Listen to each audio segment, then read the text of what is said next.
கர்த்தராகிய இயேசு கிறிஸ்துவின் இனிய நாமத்தில் உங்கள் அனைவருக்கு என் அன்பின் வாழ்த்துக்கள். கர்த்தர் இன்றைக்கு உங்களோடு கூட இருந்து உங்களை ஆசீர்வதிப்பாராக.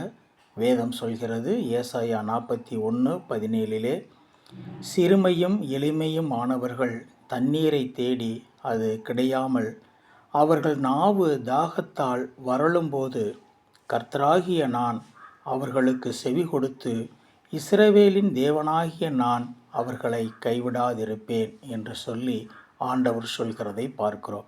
இன்றைக்கு எனக்கு அருமையானவர்களே, நம்முடைய வாழ்க்கையிலே நாம் எல்லா நிலைமைகளிலும் தள்ளப்பட்டவர்களாக, ஒதுக்கப்பட்டவர்களாக காணப்பட்டாலும் அநேக காரியங்களுக்காக நாம் தேடி அலைந்து கொண்டிருக்கிறோம். நம்முடைய வாழ்க்கையிலே நாம் தேடுகிற காரியங்கள் இன்றும் நடைபெறாதபடிக்கு இருக்கிறது.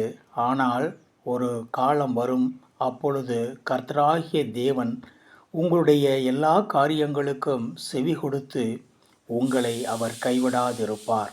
ஆகையினால் எனக்கு அருமையானவர்களே, நீங்கள் கவலைப்படாமல் இருங்கள். கர்த்தர் உங்கள் விண்ணப்பத்தை கேட்டு செவி கொடுத்து உங்களுடைய எல்லா தேவைகளையும் அவர் நிறைவு செய்ய வல்லவராக இருக்கிறார். கர்த்தர் உங்களை ஆசீர்வதிப்பாராக. ஆமென்.